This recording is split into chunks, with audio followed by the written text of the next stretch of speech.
కబడ్డీ లాంటి high voltage ఆటలో పైచేయి సాధించాలంటే రెండే దారులు. ఒకటి ఉన్న బలాన్ని నమ్ముకోవడం, లేదా బలాన్ని పెంచుకోవడం. ఈ వ్యూహాన్నే అమలు చేశాయి కొన్ని టీమ్స్. తెలుగు టైటాన్స్ గత సీజన్లో 12వ స్థానం. అంతకు ముందు 2 సీజన్లు పెద్దగా ఆడింది లేదు. కానీ ఈసారి లెక్క మారేలా ఉంది. దానికి సైన్యం సిద్ధమవుతోంది.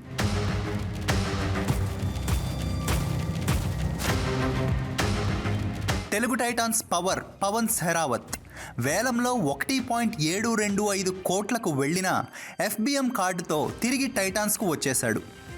And before we get ahead of ourselves, FBM option for Telugu Titans. Let's see if they'd like to exercise that.